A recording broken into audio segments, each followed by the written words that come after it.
Okay. Well, the next big future. Today, Randy, Kirk, and I are going to talk about SpaceX. Huge news with SpaceX.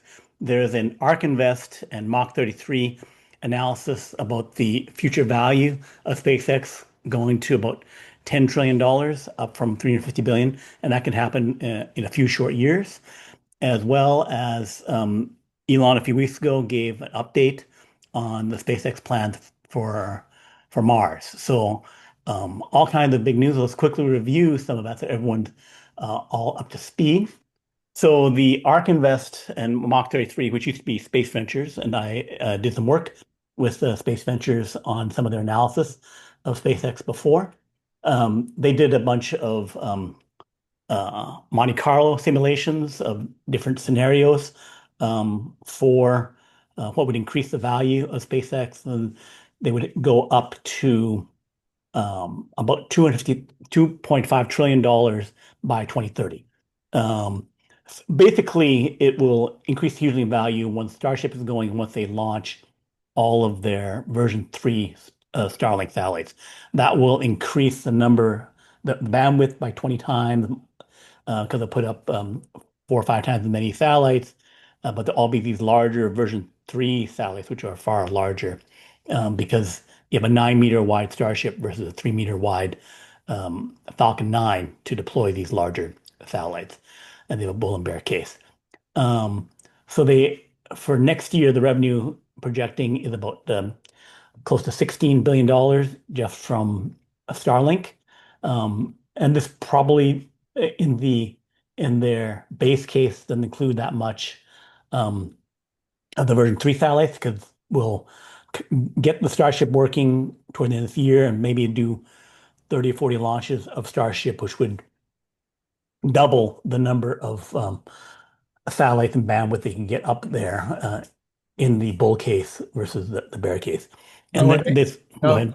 Brian, when they're looking at the potential revenue from Starlink, are they looking at all of these different revenue sources? I mean, like military, like ships at sea, airliners.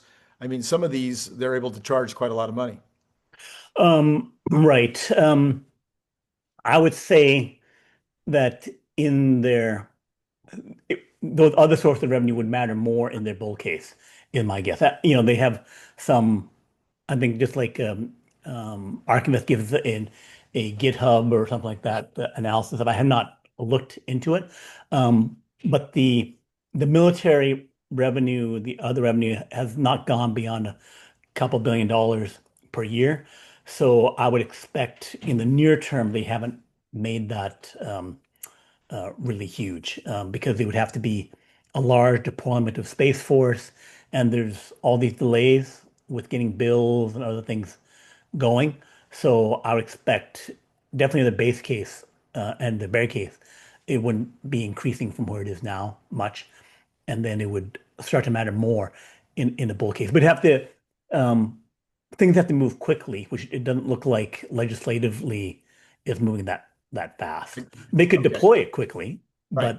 but until the procurement happens, the revenue wouldn't happen. So for those who know, there's something called Starshield, which is where instead of mass producing communication satellites, which is what Starlink is, Starshield like Golden Brian, Dome. Yeah. Brian, we're getting some interference on maybe it's on your earbuds. I'm not sure. Okay.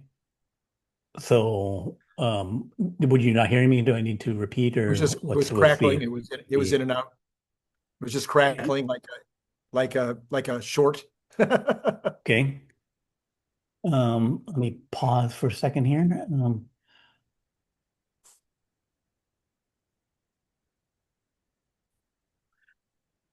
So back from some technical problems. So just to summarize, the Starshield will become huge. It will be deploying things like the Golden Dome, which will be protecting the U.S. from missiles, which would involve a lot of military satellites to um, spot all these missiles in order to shoot them down, um, and may involve other things deployed by SpaceX. And the revenue will become more substantial over time. I think the growth will mainly be with the Starlink communication satellites as well as Starlink communication direct to cell phones, which that capability should start in a meaningful way at the end of this year. We already have some limited amount of texting directly between phones that was done for some hurricane emergency transmission of information, but it will happen with voice and data around the world, which with a recent upgrade to the FCC, the the amount of information that can be sent directly from the satellites to the phones will get towards 5G levels, which will be a huge capability. But then they have to get more of the direct to cell phone capable satellites sooner. So So now, one of the things that's been brought up, one of the things that was brought up recently was that the we might be going to using the the we have so many three-letter acronyms out there. I can't remember all. GPS, that's the one. yeah, That we might be switching to Starlink for GPS. Would that be a significant revenue item? And would that help in a future where cars are being kind of autonomously driven from the cloud so that we can keep distance and all that kind of stuff? I don't think it'll initially be a huge revenue source compared to the communication satellites and the cell phone communications. I think those two will be far bigger, but it would become a enabling capability where you could transmit location better than our current 10-meter, 20-meter accuracy GPS that we get for civilians to something that can get to a meter or less, maybe centimeter accuracy, Wow. which would mean that Tesla bots would have and any other device or thing would have precise location information that means that anything you could deploy in a factory or warehouse for robots, you could have robots around the world, cars or anything that would have precise location capability. So if I'm transmitting ultimately communications, location, and some power, then that transforms the entire world into something that is like a controlled warehouse or Wow. controlled factory, Yeah. right? So that may not be money right away, but it opens up capability and then becomes money, big money in the future, right? But it's takes some time for that change to happen because we have to all adapt and start using the new capability of being able to locate anything, power anything remotely. Wow. Yeah. Interesting. Wow. Yeah. So before we dive deeper into some of that other analysis by ARK Invest and Mach 33, Elon gave a presentation where he discussed his timeline for developing Mars. SpaceX, making the humanity multiplanetary. Still trying to get to late 2026, so end of next year. There's a window every 26 months. Window opens up, and the next one is late 2026, where they want to send 5 SpaceX Starships to Mars with about 10 tons, a little bit of low payload for a Starship. A Starship could potentially take 100 or 200 tons, but the Starship won't be quite as advanced, and they'll have to do refueling. So they're saying, okay, 10 tons per Starship. Plus, you have to make everything to fill it up too. So that's also a huge thing. It proved they can get to Mars, and then so if they can get the problems fixed where it's not blowing up in orbit anymore, Right. or blowing up going to orbit, then they have to be able to refuel several times. They have to transfer fuel, which has been done with fighter planes. Recently Israel refueled going to Iran. So that kind of thing has been done for decades. They just have to be able to do it with spaceships in orbit versus just planes flying. Sure. So I think that capability should be reasonably doable, and that's the main, I think, factor, as well as not blowing up, that they could get to sending something in 2026, and then they want to land them. Of course. Of course. So that is a challenge because many satellites that we sent to Mars have not been able to land. Um, and they also have to build landing legs. So they have to, for the Starships, they have to build and add landing legs so that it can, you know, once it, there's no tower to catch it, they have to land by itself. Sure. Um, so those are some capabilities that we hopefully should see soon. 2028, 2029, next window. So then that would be where they could send a lot more infrastructure, a lot more things to make fuel of the atmosphere of Mars. Um, and they would have equipment so that people could go in the next flight. I think they would plan not to send people in 2028, 2029, and send people in 2030. And, Although, and between 2026 and 2028, the Optimus and the vehicles that would be sent up there previously, they'd be able to be doing things while they're there. They could be, you know, tilling the earth. Uh, right, if they successfully landed, because they would probably send a few thousand Tesla bots in the yeah, 2026 mission if it yeah, can work. So then, if things go well, then they could, you know, potentially unpack things and start doing things on the ground. You know, right, probably send up some remote operated vehicles or self driving vehicles as well. right. So if they can get it there, then it all kind of starts the ball rolling um, far sooner to get more and more capability built on the ground. Um, and if things went perfectly for 2026, they may feel confident enough to send people. But I would think that you'd want to, you know, have 5 out of 5 landings in 2026, Right. and then you'd want to have some capability, some infrastructure sent there. Although they're not planning to send the infrastructure because they probably have built it, meaning like the something to generate fuel out of the atmosphere, store the fuel in the tanks, get oxygen, build some other structures. Getting that built up in 2028, I think, is far more likely. And then you would know, okay, we've got all the rooms prepared, everything's good, and now we can send people in 2030. Um, and they're looking to build roads, landing pads, more habitats in the 2030 timeframe, which would definitely look like they'd be ready to send people. Um, it would be more like an Apollo rushing it kind of thing to try and get the people going in 2028.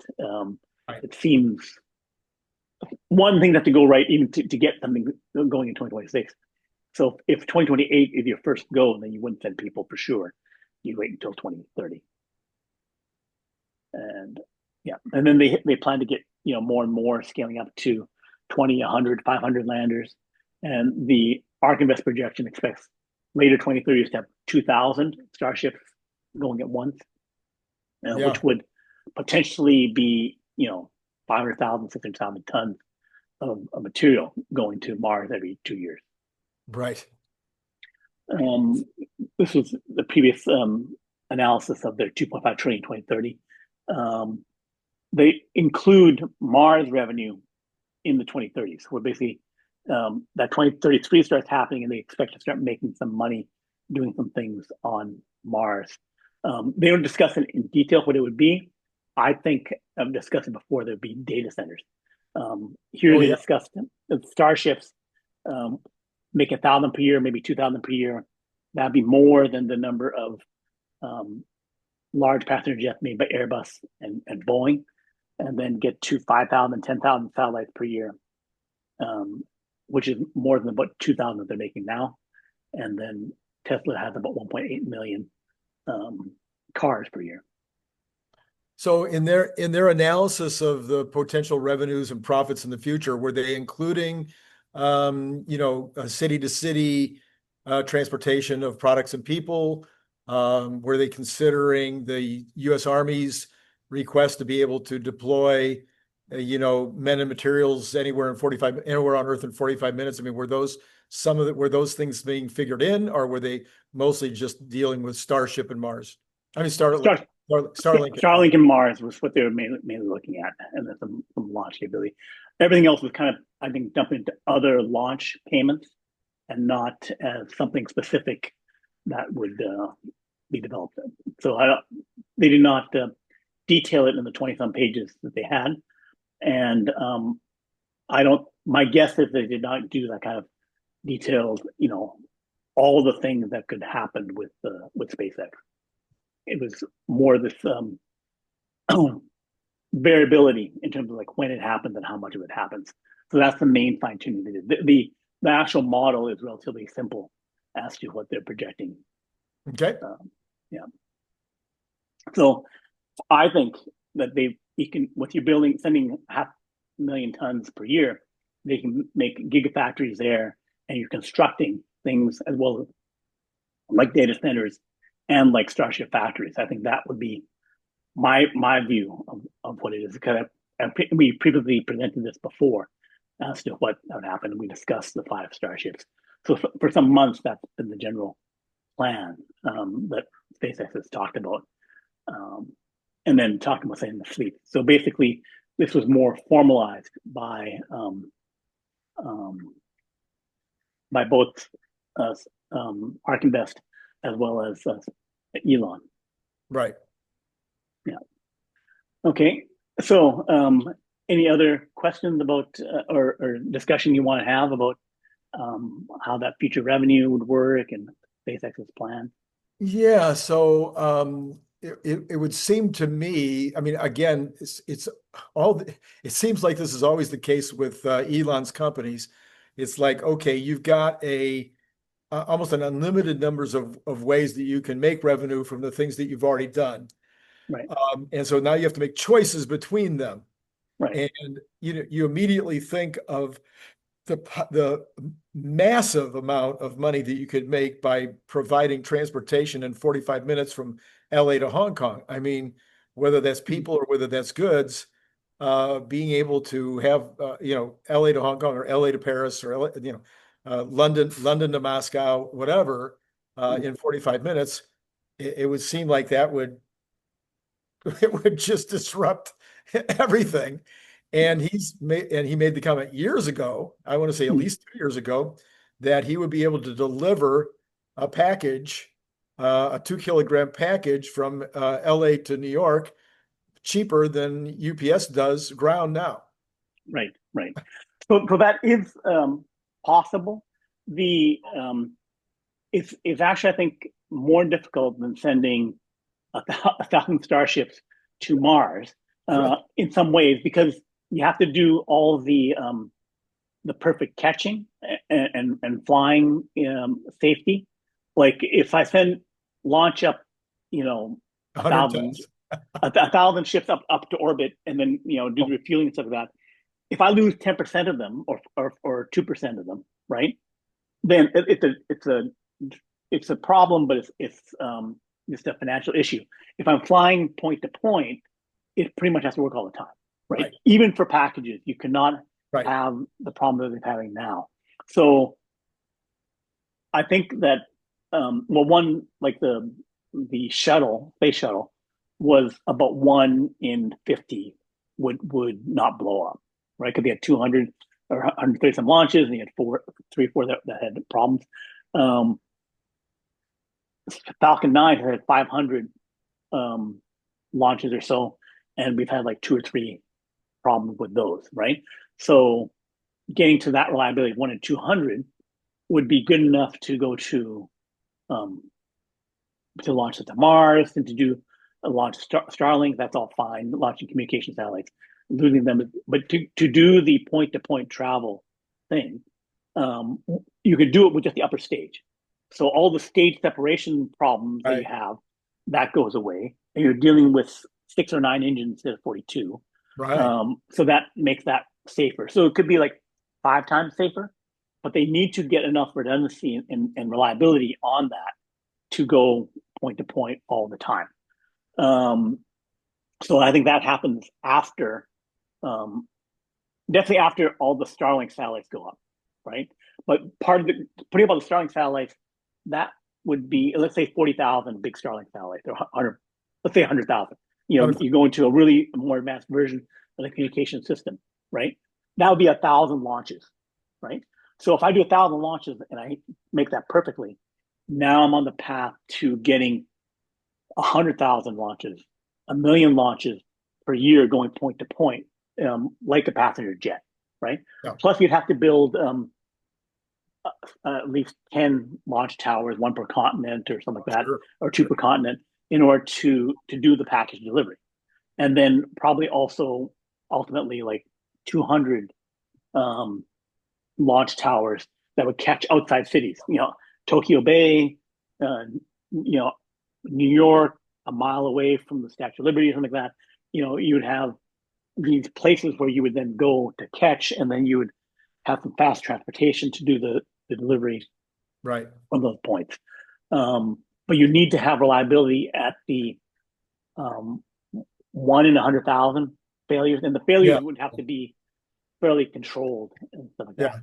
Well, the So failures, and yeah, yeah, the failures would probably have to be on the order of airplane failures. I mean, right, commercial 1 in 1 million, airlines. Yeah. right, Yeah. and definitely if you're going to transport people, Right. like Right. where we know, okay, half hour, an hour trip, I need to, have virtually no accident. So that goes to 1 million flights for delivering packages, show, hey, this all worked, we're delivering packages, it's all good, and we're not having problems. Now we can move on to people, right?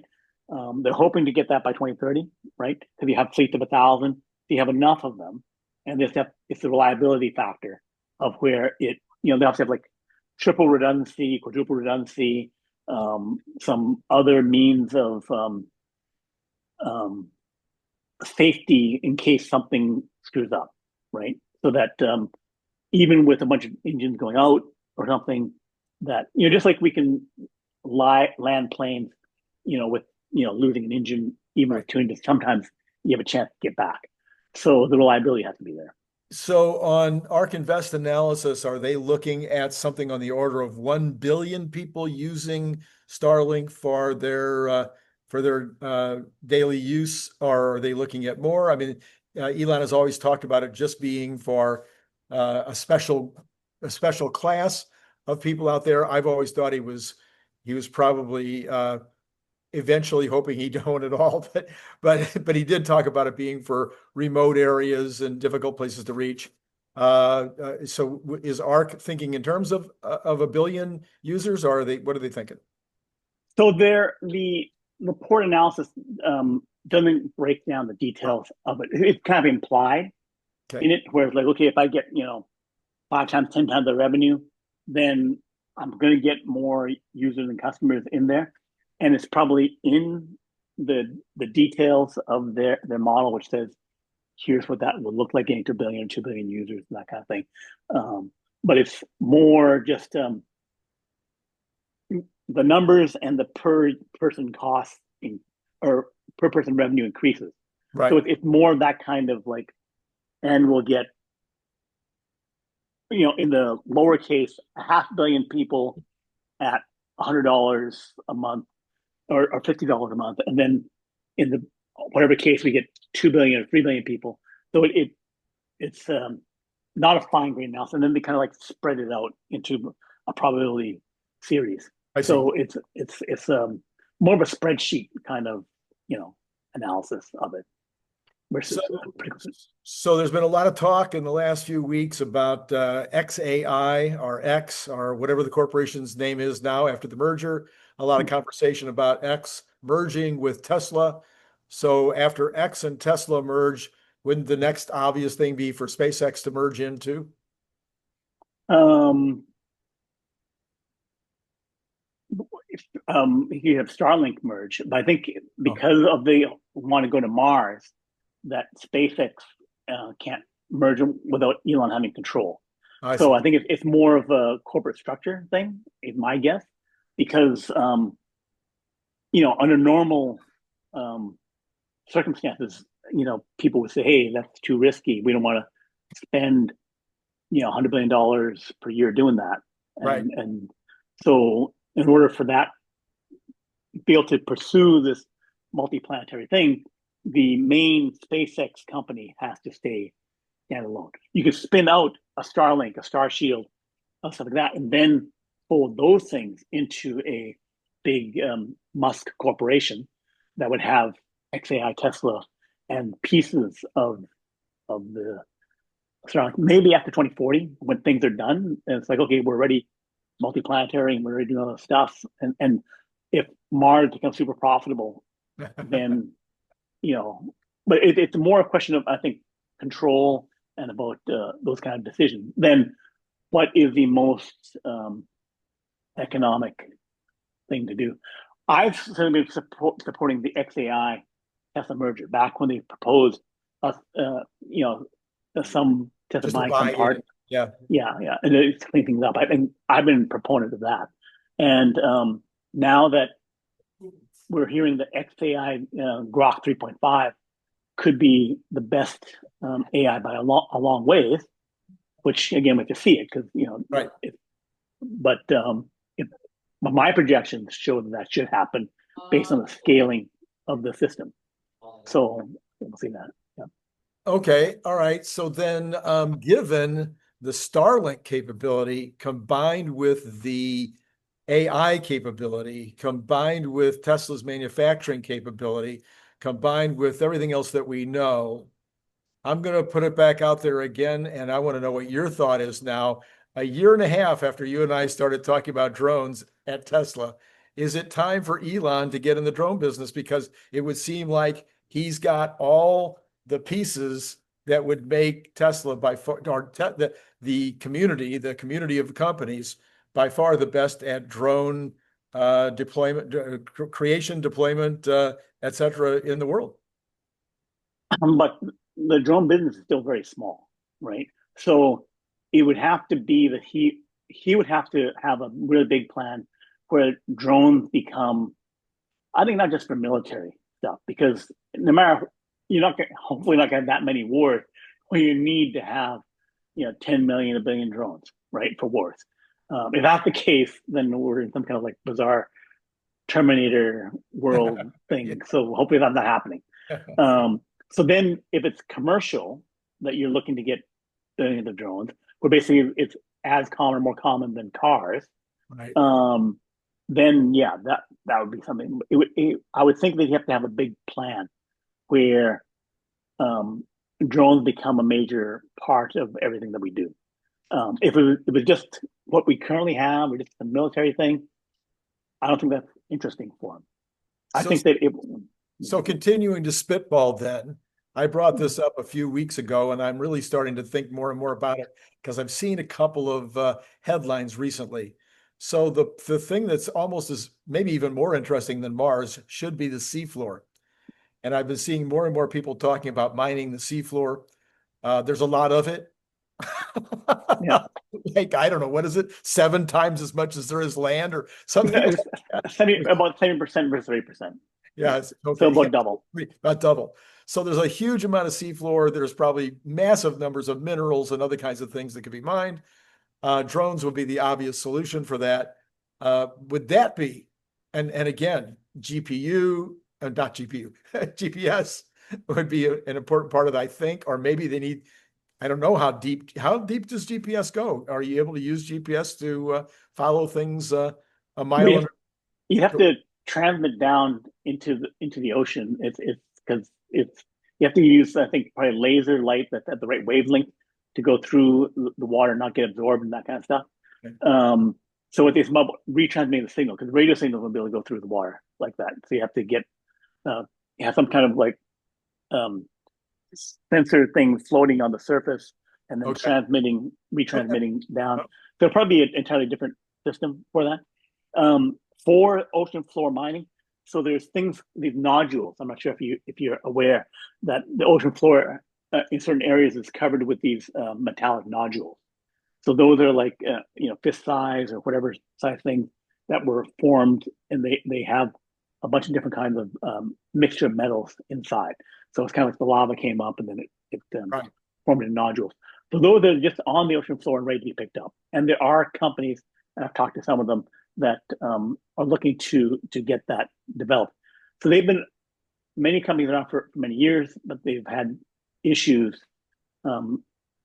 actually executing upon that. Like they've made the machines to do it. You've had some kind of ship on the top that's connected to robots Right. that, vacuum or pick or do something. Because I think maybe a dozen companies that are working towards that in some way. And they have different approaches, some with the vacuum, some with various kinds of scooping mechanisms and that kind of thing. So the nodules that are just sitting there are like, metal rocks ready to be picked up, right? That just if you could get those, it would be a substantial financial benefit to do that. And there's, just working off some of the Pacific Islands or like that, there's many locations they know are rich with these kinds of metals.